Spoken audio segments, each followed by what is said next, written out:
할렐루야. 오늘도 여러분들 잘 오셨습니다. 우리가 교회에 소속돼서 교회 생활을 꼭 해야 되는 이유, 교회에서만 성취될 수 있는 내용이 몇 가지가 있습니다. 그 중에 하나가 신앙의 성장입니다. 교회를 다녀야 말씀을 듣고 신앙이 성장하는 거예요. 혼자서도 성경책 읽고 기도할 수 있으나 잘하지 않아요. 어느 정도 알아요. 그래서 고넬료 같은 일을 하나님께서 교회에 소속시켜 주시는 겁니다. 두 번째, 인격적으로도 성숙이 됩니다. 이 교회 안에서 서로 이렇게 교인들끼리 어울릴 때에 여기서 성숙이 이루어져요. 성숙은 인간관계 속에서 나타나는 좋은 현상입니다. 예전에는 자식들을 많이 낳죠. 형제 자매들이 많이 있는데 요즘은 외동아들, 외동딸들이 많이 있습니다. 그러다 보니까 인격적으로 요즘 사람들은 좀 미성숙한 게 있다. 일방적인 게 있고 자기 위주의 사람들이 많다. 왜냐하면 형제 자매들이 많을 때 여기서 어울리면서 뒹굴면서 거기서 다투기도 하고 화해도 해보고 양보도 하고 또 자기 것 주장도 해보고 이런 가운데 이게 조정이 되면서 시행착오를 거쳐서 그 사람이 좀 더 생각과 그런 모든 가치관들이 더 넓게 그리고 어울려 살아가는 세상 속에 적합하게 발달이 된다는 거죠. 그리고 또 하나, 우리가 교회 생활을 해야 되는 이유는 서로 받은 바 사명을 좀 더 효율적으로 합력하여 이루어 갈 수 있기 때문입니다. 혼자도 물론 전도할 수 있어요. 그런데 세상은 나하고 전도받는 그 사람만 있는 게 아니라 그 배후에, 그 사이에 마귀가 역사합니다. 보이는 사람만 대상으로 되는 것이 아니라 보이지 않는 곳에서 역사하는 악한 영의 회방이 있어요. 이런 것을 이기려면 힘을 모아야 되죠. 그래서 예수님이 제자들에게 전도하러 내보낼 때 둘씩 짝지어 내보내신 이유가 있는 겁니다. 요즘도 전도하러 가면 두 사람이 가면 한 명은 꼭 기도해라. 그 자리에서 기도해라 그래요. 말씀 전하는 것은 한 사람이 하고 거기서 꼭 눈 감고 기도는 아니더라도 거기서 지금 눈 뜨고 이 사람 심령에 역사할 수 있는 악한 마귀의 세력을 대적하고 이겨내라. 그래서 한 사람은 기도하고 한 사람은 말씀을 분명하게 전해라. 하나님 말씀 전할 때 저 입에서 분명한 생명의 말씀이 나오고 듣는 자가 변화되게 하옵소서. 이래서 사람들이 모여 함께 그 일을 하게 하는 거예요. 자, 이런 교회에 그러한 일들이 진행되게 하는 것. 교회의 존재 자체도 어디서 연유가 되느냐? 말씀으로부터 연유가 돼요. 지난 주일에도 우리가 말씀에 대한 말씀을 드렸습니다마는 기독교는 말씀의 종교입니다. 그 까닭은 우선 예수께서 말씀이 육신이 되어 이 세상에 말씀 자체로 강림하셨기 때문입니다. 둘째로 기록된 말씀 성경책이 있어서 이 성경 말씀을 읽고 믿음으로 말미암아 구원에 이르기 때문입니다. 셋째로 매주일 예배 때마다 강단에서 이 선포되는 말씀을 하나님의 말씀으로 받아들일 때 우리의 신앙이 성장하고 구원의 완성에 이르기 때문입니다. 아울러 성도들은 성경을 최종적 권위의 말씀으로 믿고 살아갈 때 범사에 형통합니다. 그래서 이 말씀이 우리에겐 복이에요. 말씀의 역사를 체험하시기를 주의 이름으로 축원합니다. 사람들이 쓴 글 중에도 감동적인 것들이 많이 있습니다. 책을 읽다 보면 눈물이 흐를 때도 있어요. 감동에 대해서. 요즘은 핸드폰을 통해서 SNS 문자들을 주고받고 카톡을 보내고 하는 내용 중에 보면 거기 단편적이고 짧은 글인데도 그걸 읽다 보면 마음이 뭉클해지고 때로는 눈물이 핑 돌 때도 있지요. 그러나 사람이 쓴 글은 아무리 좋은 글이라 할지라도 그 읽을 때의 감동으로 그치고 시대에 따라서 그 평가가 달라지고 영향력이 감소되기도 합니다. 제한적인 인간 정신의 소산인 인간의 글은 정신과 사조의 변천에 따라서 무가치하게 없어지기도 하고 그 가치가 바뀌기도 해요. 제가 어려서 토끼와 거북에 대한 내용이 국어책에 있었습니다. 그럼 토끼와 거북의 교훈이 뭡니까? 부지런히 쉬지 말고 끈기 있게. 그게 덕목이었어요. 그래서 거북이 잘했다. 전부 거북이를 교훈으로 삼았어요. 그런데 우리가 청년이 되고 나니까 그게 교훈이 바뀌더라고요. 거북이는 비겁하다. 당당하게 겨루어야지. 왜 잠자는 토끼를 그냥 지나치면 어떻게 하냐. 야, 너 자지 말고 같이 경쟁해야지. 깨워서 같이 가야지. 자기 혼자 가서 잠자는 틈에 가서 1등을 하느냐. 오히려 그 가치를 바꿔서 얘기를 하더라고요. 그래서 참 이상하다 했는데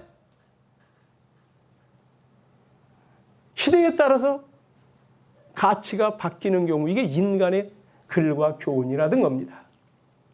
그러나 하나님의 말씀은 어제나 오늘이나 영원히 동일합니다. 과거, 현재, 미래까지 그리고 어느 누구에게나 동일한 진리입니다.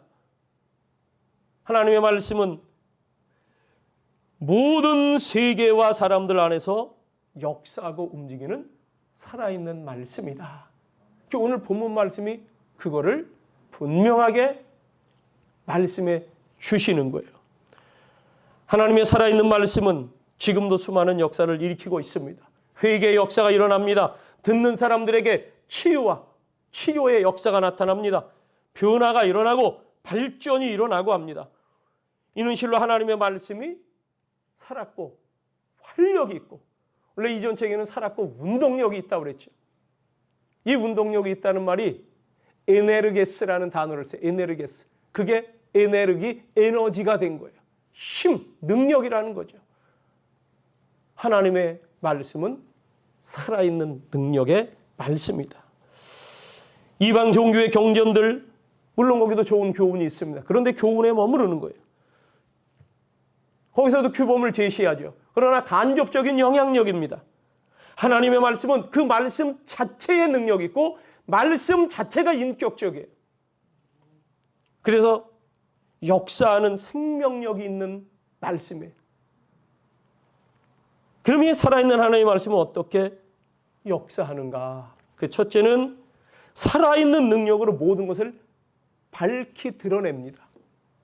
여기 살아있다고 하는 거 지금 현재 여기서 꿈틀거린다는 거예요. 여기서 현재 영향력을 나타낸다는 거예요.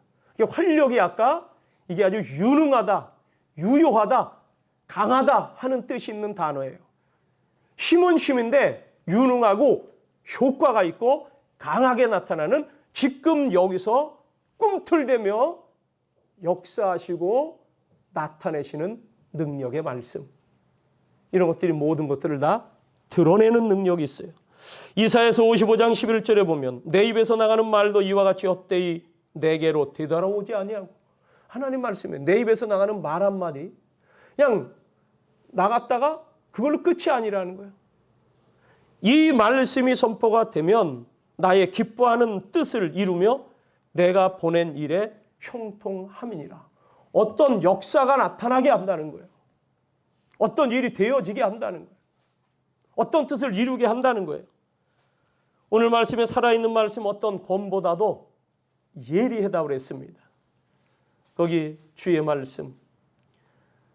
좌우에 날선 어떤 권보다도 예리하여 혼과 영과 및 관절과 골수를 찔러 쪼개기까지 하며 또 마음의 생각과 뜻을 판단하나니. 여러분 이게요 다 지금 안 보이는 영역이에요. 우리 마음의 생각, 뜻, 관절, 골수, 영, 혼 이게 다 안 보이는 거예요.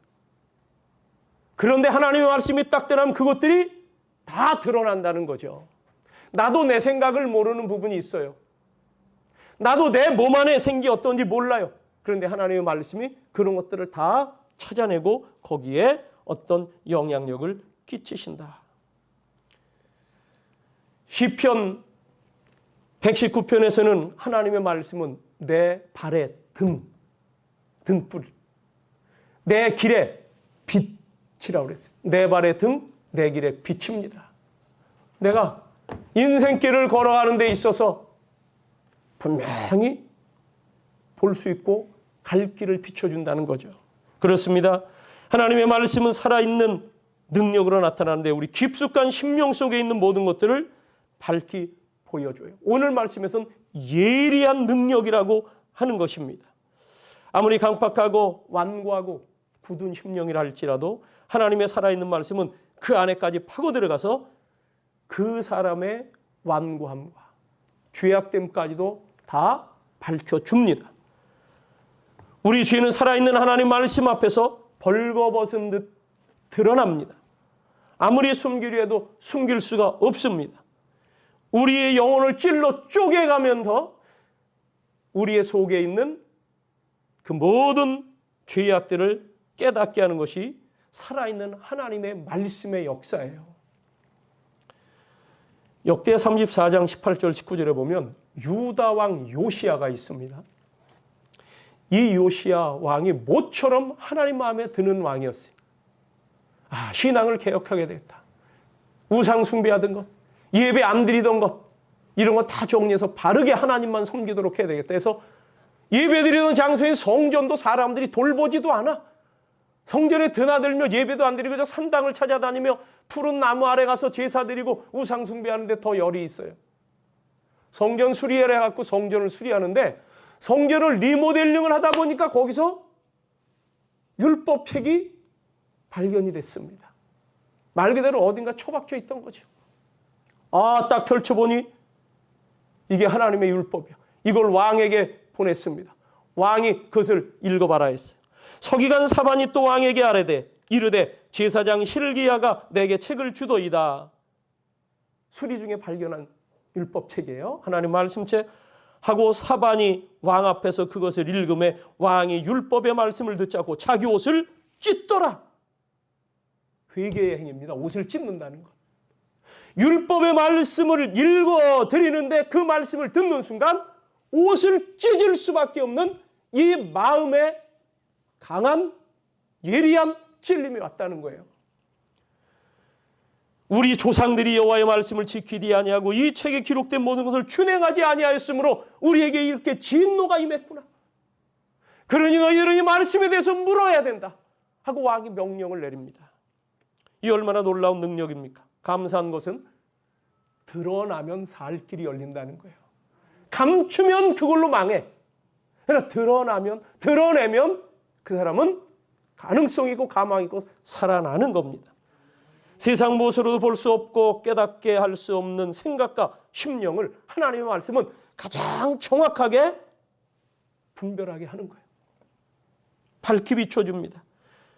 그 굳어진 마음, 죄 가운데 있는 그런 것들을 참 부끄러워하고 그 때문에 진짜 하나님 앞에 죄스러워 떨게 하고 회개하지 않고는 견딜 수 없도록 역사하는 것. 이게 살아있는 능력으로 예리하게 지금 우리 속에서 강력하게 꿈틀대는 하나님의 말씀인 줄로 믿습니다. 불의와 의를 예리하게 구별합니다. 참과 거짓을 분별하여 골라내고 베어내고 잘라버립니다. 청교도 신앙국가로 시작한 미국, 그 초대 대통령 조지 워싱턴이 정치를 할 때 이런 말을 했어요. 하나님과 성경이 없이는 나라를 바로 다스릴 수 없다. 그래서 그 나라는 대통령 취임할 때 성경책 위에 손을 얹고 선서를 하는 거예요. 한 손은 성경책에 얹고 국민들 앞에서 선서를 하는데 성경책에 손을 댔으니 이건 하나님 앞에서 선서를 하는 거예요. 하나님의 말씀에 기초하여 이 나라를 다스리겠습니다. 바른 정치가 이루어지게 하시옵소서. 가보로 여기는 책을 갖고 와서 거기다 손을 얹고 선수하는 이들도 있습니다. 하나님의 말씀을 마음판에 새기고 하나님께 바르게 예배할 때 나라도 올바르게 다스릴 수 있다는 말입니다. 수술할 때 의사는 우리 몸에 있는 암세포나 종양을 날카로운 칼로 다 도려내고 그렇게 함으로 그 사람을 건강하게 만듭니다. 하나님의 말씀은 맨눈으로 볼 수 없는 우리 마음속 저 깊은 곳에 저 속에 있는 불의한 것, 거짓된 것, 죄악된 것을 다 도려냅니다. 일반 책을 내가 읽을 때는 내가 그 책을 읽지만 하나님의 말씀인 성경을 읽을 때는 성경책이 나를 읽는다는 말이 있어요. 믿습니까? 그 말씀이 나를 쫙 읽어내는 거야. 내 인간됨, 내 본성을, 내 현재의 성포를 다 스캔을 하는 거예요. 그래서 어찌 보면 들켰다 하는 마음이 들 정도입니다. 그러므로서 우리의 삶을 바로 잡아주는 것이 하나님의 말씀입니다. 두 번째는 우리의 영혼을 소생시키신다는 거예요. 오늘 여기 5장, 요한복음 5장 말씀이 뭐라고 그랬습니까? 진실로 진실로 너에게 이르노니 죽은 자들이 하나님의 아들의 음성을 들을 때가 오나니 곧 이때라. 듣는 자는 살아나리라. 아멘. 하나님의 말씀, 영혼을 소생시키는 거예요. 하나님의 말씀은 참된 생명을 주는 살아있는 말씀입니다. 죄로 인해서 사망에 빠져있는 존재들, 영혼이 궁핍해지고 그래서 이 세상에서 진짜 자유롭지 못한 이들이죠. 무슨 일을 당할까 두려워하고 죗값을 치를까 염려하며 잘못될까 불안해하고. 여러분, 예수님께서는 하나님의 말씀, 생명의 빛은 말씀으로 우리에게 계시해 주셨어요. 누누이 말씀하시는 거예요. 그래도 말씀해 주시지 않습니까? 내가 하늘로부터 내려온 산떡이니 나의 말 이것을 먹는 자는 영생을 얻는다.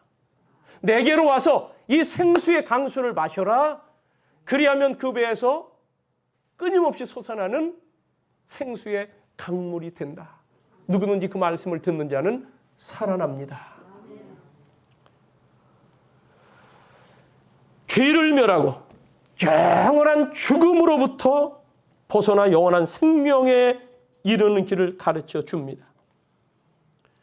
세상의 악한 세력들과 죄의 요소들이 우리의 영혼을 곤고하게 하지만 하나님의 살아있는 말씀은 우리의 영혼에 충만한 생명력과 풍성한 활기로 힘차게 합니다. 여기 24절에 보면 내가 진실로 진실로 너에게 이르노니 내 말을 듣고 나 보내신 이를 믿는 자는 내 말, 예수님의 말씀과 예수님 보내신 분 하나님의 말씀을 듣는 자는 영생을 얻었고 심판에 이르지 아니하나니 사망에서 생명으로 옮겼느니라. 아멘. 앞으로 죽은 다음에 천국 간다는 얘기가 아니에요. 지금 역시 하나님의 말씀을 듣는 자는 이미 하나님의 백성으로 하나님과 함께 천국의 삶을 산다는 거예요. 이제는 죽음의 세력이 우리를 건드리지 못한다는 거예요. 마귀가 우리를 함부로 건드리지 못한다. 그래서 우리는 깨어있어 말씀을 듣는 일에 힘쓰는 거예요. 그 말씀은 살았고 활력이 있어요. 지금 현재 꿈틀대면서 능력 있게 강력하게 효과적으로 우리에게 선한 영향력을 끼친다는 거예요. 듣는 자는 그래서 살아나는 겁니다. 엘리야 선지자, 대단한 능력의 선지자잖아요. 그가 말로 선포했더니 하나님께로부터 명령을 받고 야 엘리야야 너 선포해라. 하나님이 직접 하셔도 되는데 엘리야 선지자에게 네가 말해. 앞으로 내 입에서 말이 떨어지기 전까지는 하늘이 닫혀 우로가 내리지 아니하리라. 그때부터 딱 비가 그쳤습니다. 이슬도 안 내립니다. 서리도 안 내립니다. 3년 6개월 됐을 때 하나님께서 다시금 엘리야에게 너 이제는 하늘문을 열 때가 됐다. 이 세상의 죄악을 척결하고 이 땅에 피가 내리도록 너 간구해라. 그래서 갈멜산에 올라가서 우상 숭배하던 선지자 850명과 기도의 대결을 벌여서 이기잖아요. 기도했을 때 그들이 기도할 때는 아무 반응도 없습니다. 그런데 엘리야가 기도할 때는 하늘에서 하나님의 응답에 불이 떨어졌어요. 이게 재물을 태웠어요. 그래서 그 우상숭배 제사장들을 다 백성들과 함께 처단을 했습니다. 그리고 엎드려 기도하는데 7번 간절히 기도했더니 3년 6개월였던 메마랐던 하늘에 손바닥만한 구름이 저 서편에서 일어나 점점 덮기 시작하더니 큰 비가 내렸다고 했습니다. 자, 그러면 이긴 거 아닙니까? 그런데 이런 능력을 발휘하고 이러한 활약을 했는데 그 우상 제사장들을 자 관리하고 있던 그 당시 악한 아합 왕, 그 왕비인 이세벨이 그 얘기를 듣고는 엘리야 내 눈에 띄기만 해봐라. 너도 똑같이 내가 처단한 내가 데리고 있던 바알 선지자, 바알 제사장, 저들이 당한 것처럼 너에게 내가 그대로 갚아준다. 이런 얘기를 왕비가 했다고 하니까 그 말을 듣는 순간 엘리야의 다리가 풀렸어요. 그래서 광야를 향하여 걸어 들어갑니다. 하루 동안 걸어 들어가서 더 이상 걸을 기력이 없어. 왜? 세상이 싫은 거야. 사람이 싫은 거야. 말이 싫은 거야. 어떻게 이렇게까지 해놨는데 이제는 사람이 바뀔 때도 됐잖아요. 하나님께 회개하고 돌아올 때도 됐는데 이게 왕비가 자기마저 죽인다고요. 로뎀나무 아래 기대서 털썩 주저앉고 거기서 기력이 다 떨어져서 깊이 지쳐 잠들어 버리죠. 하나님이 보내신 천사가 그걸 어루만지며 일으켜 깨우더니 먹을 것과 마실 것을 공급해 줍니다. 그걸 간신히 먹고 또 널브러져 자는 거예요. 또 먹이고 또 마시고. 그에게 힘을 북돋아 깨우더니 호렙산에 가서 하나님을 만나라. 이 계시를 받고 호렙산으로 가서 한 동굴에서 하나님을 만나는데 하나님이 어떻게 만나주시느냐? 음성을 들려주셨어요. 그 음성이 세미한 음성이라 그랬어요. 큰 소리가 아닙니다. 천둥 소리가 아닙니다. 어떤 때 하나님 말씀은 벼락치듯 천둥과 같이 뇌성병력 같다고 했는데 이때 엘리야가 들은 하나님의 음성은 세미한 음성. 그런데 그 안에 놀라운 내용이 들어있어요. 그 내용은 너는 네 길을 돌이켜 광야를 통하여 다메섹에 가서 이르거든. 자기가 살고 있는 이 국경을 넘어가 이웃나라 다메섹에 가서 하사엘에게 기름을 부어 아람의 왕이 되게 하고 그 이웃나라 왕권을 교체하는데 왕을 기름 부어 세우라는 거예요. 너는 또 님시 아들 예후에게 기름을 부어 북이스라엘의 왕이 되게 하고 두 나라 왕을 교체하는데 왕을 세우는 사명을 감당하라. 기름을 부으라. 그때 선지자들이 기름 부어 그렇게 구별했습니다. 그리고 또 하나는 또 아벨무홀라 사바스의 아들 엘리사에게 기름을 부어 너를 대신하여 선지자가 되게 하라. 이 두 나라의 왕을 교체하라는 것, 또 너의 후계자를 세우라는 것, 이것이 엘리사에게는 마지막 미션 사명의 말씀입니다. 다 포기하고 죽고 싶었던 그 심령에 하나님의 세미한 음성이 들렸을 때, 그 음성을 들었을 때 그는 마지막 사명을 수행할 수 있게 된 것입니다. 그 말씀을 들으라고 그 로뎀나무의 광야에서 널브러져 있던 엘리야에게 너 호렙으로 오라는데 그 시간이 40일 40야를 쉬지 않고 걸어가는 그 거리예요. 여러분 하나님의 말씀 반드시 들어야 됩니다. 걸어와서라도 들어야 되는 거예요. 몇 날이 걸려도 듣고자 해야 되는 거예요. 오늘 이 자리에 또한 예배하러 모일 때마다 살아계신 하나님의 말씀을 듣고 또 들을 때마다 여러분들의 갈 길과 할 일이 보이고 평생 미션을 완성하시기를 바랍니다. 우리는 우리의 영혼에 새 생명을 불어넣고 힘을 주며 한없는 만족을 공급하는 이 하나님의 살아있는 말씀을 항상 가까이 하고 들으려고 하고 들릴 때 받아들임으로써 영육이 강건한 영혼의 소유자들로 살아가야 될 줄로 믿습니다. 세 번째는 이 살아있는 말씀은 변화의 능력이 있다는 거예요. 영혼을 소생시킬 뿐만 아니라 이 삶을 변화시키는 거예요. 살아있는 것은 움직이고 변화하며 뭔가 계속 성장과 발전을 해나간다는 거예요. 멈추지 않는다는 거죠.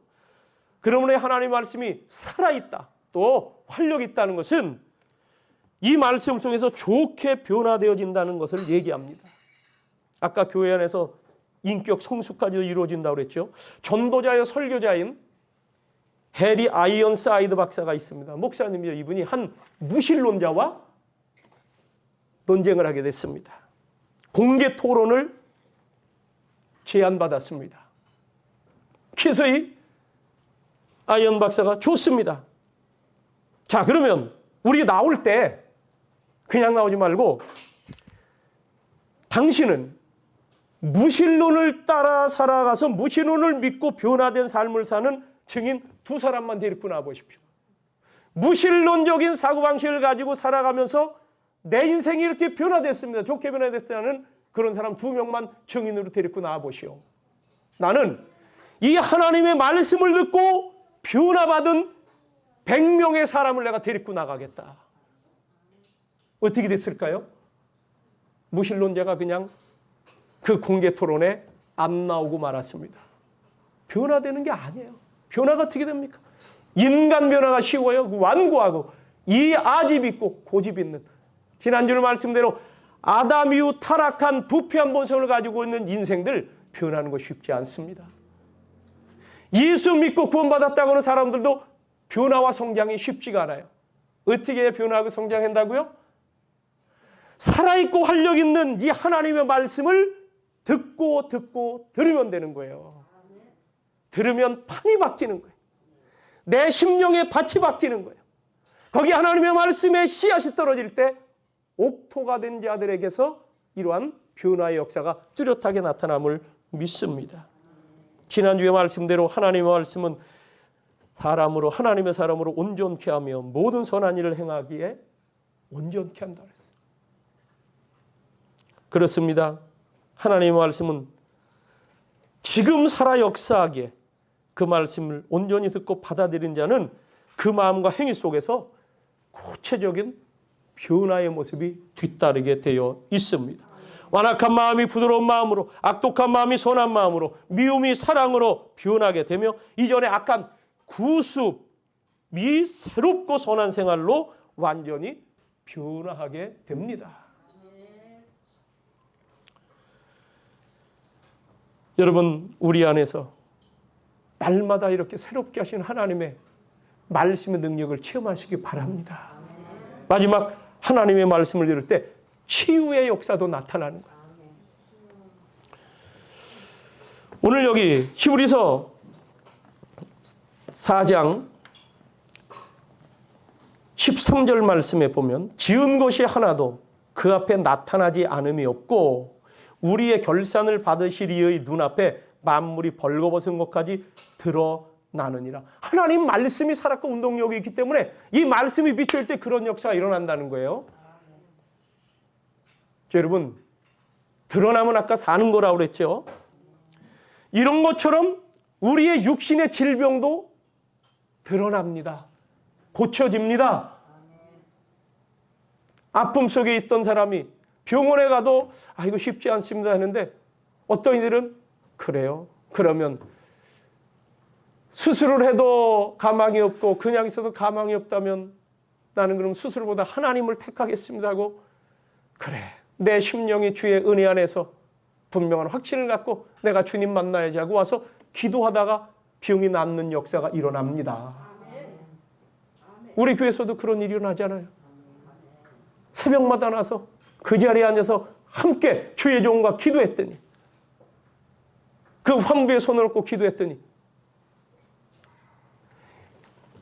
MRI를 찍은 결과 수술하려고 이제 MRI를 찍은 결과 암세포가 사라졌어요. 믿습니까? 우리 교회 요 자리에서 지금 안상철 권사님 앉아있던 그 앞자리에서 있었던 일입니다. 이전에 수술했던 흔적이 그 CT를 찍어보면 까만 흔적으로 남아있는데 그것까지도 사라져버렸어요. 완전한 치유의 역사입니다. 우리 좋지 못한 질병, 내 마음의 상처들이 드러나는 거예요. 말씀을 듣는 자는 살아나리라. 예수님이 말씀을 선포하셔서 죽었던 자들이 살아난 기적들이 성경에 몇 가지 기록되어 있죠. 그 하나가 뭐예요? 야이로의 딸, 회당장 야이로의 딸. 그 어린 소녀 아이가 방금 죽었다는 거예요. 예수께서 말씀하십니다. 죽은 게 아니라 잔다. 그러니 그 아이에게 말씀하셨습니다. 달리다 굼. 달리다 소녀야 굼. 일어나라. 그랬더니 얘가 자다가 일어나는 것처럼 부스스 깨든 일어나는 거예요. 손으로 잡아 일으켜줬습니다. 나인성, 그 나인이라는 성에 예수님이 전도하러 제자들과 함께 데려갔는데 거기서 한 행렬이 나오는데 곡소리를 하면서 상여 행렬이 나오는 거예요. 과부의 외아들이 죽었습니다. 지금 매장하러 장사를 치르러 상여를 메고 나가는데 그 과부 어머니의 울음소리를 들었겠죠. 예수께서 그 행렬을 멈춰 세우며 그 관에 손을 얹고 말씀하십니다. 청년아 일어나라. 청년아 일어나라. 죽었던 시체가 일어난 줄로 믿습니다. 이제는 아예 죽어서 장사 지낸 지 나흘이 지난 예수님의 친한 친구 중에 하나였던 사랑받는 동생뻘 됐죠. 나사로. 마르다 마리아의 오라비 나사로가 무덤에 묻혔는데 예수님이 거기를 찾아가셔서는 저 돌문 좀 열어놔라. 돌문. 거긴 돌무덤이니까 그 돌 뚜껑 걸 좀 열어놔라. 그래서 그것을 향하 예수님 말씀하시죠. 나사로야 나와. 나사로야 나오너라. 그랬더니 나사로가 수위에 묶인 채로 강시처럼 뛰어나왔는지 굴러서 버둥버둥대고 나왔는지 모르지만 그가 나왔는데 저의 저 수위를 벗겨 걸어다니게 하라. 여러분 이것은 우리의 부활을 예고해 주신 상징적인 기적의 역사입니다. 죽은 자들이 산다는 거예요. 죽어도 산다는 거예요. 살아서 나를 믿는 자는 영원히 죽지 않는다. 여러분 오늘 이 본문 요한복음의 5장의 본문 말씀도 베데스다 연못에서 38년 동안 병 낫기를 기다리던 한 병자를 고쳐주신 말씀 끝에 나온 말씀이에요. 하나님의 말씀이 살리는 말씀입니다. 이 세상에 제국도 다 세워졌다 흘러갑니다. 왕국도 세워졌다 흘러갑니다. 나라도 세워졌다 흘러갑니다. 왕조도 있다가 사라집니다. 또 생겨요. 그러나 사라져요. 그러나 모든 것은 다 사라졌다. 심지어는 인간의 영화, 인간의 찬란함 이런 것들이 꽃처럼 화려하게 피어도 꽃은 시들고 그 잎사귀는 시들고 꽃은 말라 떨어지지만 하나님의 말씀은 세세 무궁토록 있도다. 우리가 이 말씀을 듣고 사는 자들입니다. 질병도 낫고 우리의 생각에 새로운 것들이 떠오르고 우리의 삶의 내용이 새롭게 달라지는 것. 말씀을 듣는 자들이에요. 여러분 이 하나님의 말씀을 들을 때 우리의 가정도 살아납니다. 아이들도 살아납니다. 미국 남부 흑인 노예 출신의 조지 워싱턴 카버 박사라는 이가 있어요. 별명이 땅콩 박사로 소문난 사람입니다. 흑인 노예 부모에게서 태어났는데 이 카버의 아버지는 사고로 일찍 죽었고요. 그런 과정 속에 링컨 대통령 때 남북전쟁에서 북군이 이겨서 노예 해방이 일어났죠. 그런데 아직도 어수선한 사회죠. 그게 정비가 되려면 시간이 가야 되는데 그러다 보니까 무장 폭도들에 의해서 이 모자가 납치돼 갔어요. 그런데 이 주인이었던 백인 부부가 얼마나 사람이 경건하고 온유한 성품의 부부인지 아니 이들이 이제 자유를 얻었는데 그래서 그들을 찾아 나서서 가봤더니 그 카버의 엄마는 또 딴 데 팔려갖고 카버만 간신히 찾아왔어요. 그리고 어린 시절 이 아이를 아주 사랑으로 보살펴줬습니다. 자 이렇게 자라난 카버인데 그 자라면서 그 남부지대에 그 산업이 목화지대 아닙니까? 거기 노예들을 불러다가 쓴 건데 이 목화 농사, 목화 재배는 뭐니까 손은 많이 가고 인력, 노동력은 많이 들어가는데 비해서 생산성이 떨어지는 거예요. 그래서 저거보다는 작물을 바꾸자 해가지고 이제 이 남부에 우리 땅콩을 심읍시다 해가지고 땅콩을 심자 해서 사람들이 다 목화를 갈아엎고 땅콩을 심었습니다. 그런데 그만 땅콩이 과잉 생산이 된 거예요. 이게 그러니 가격이 폭락하죠. 그러니 또 고민에 빠졌습니다. 그때 그는 하나님께 기도를 했습니다. 기도하는 건데 하나님께서 특별한 지혜를 주셔서 땅콩 속에서 약재료, 약품 원료를 발견하는 거예요. 약품을 만듭니다. 버터를 만들어냈습니다. 미용 재료도 만들어냈습니다. 그래서 100여 가지의 새로운 제품을 땅콩 하나 속에서 발견을 해낸 겁니다. 이렇게 유명해지니까 산업을 살리니까 미국 국회의원 상원의원들이 지금 오라고 그랬어요. 거기서 이 카버에게 질문을 합니다. 대체 당신은 그 모든 아이디어를 어떻게 배운 겁니까? 어디서 배웠어? 제일 오래된 책에서 배웠습니다. 그 오래된 책이 뭐요? 하나님의 말씀 성경책입니다. 그러니까 이들이 묻는 거예요. 그러면 성경에 그 땅콩에 대한 얘기가 쭉 적혀 있습니까?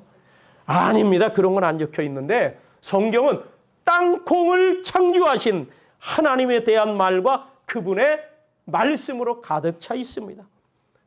그 땅콩을 만들어내시는 하나님께 기도하면서 물었습니다. 하나님, 지금 상황이 이렇게 됐는데 어떻게 하면 좋겠습니까? 했더니 하나님이 이 100여 가지의 제품을 만들어낼 수 있는 아이디어를 주셨습니다.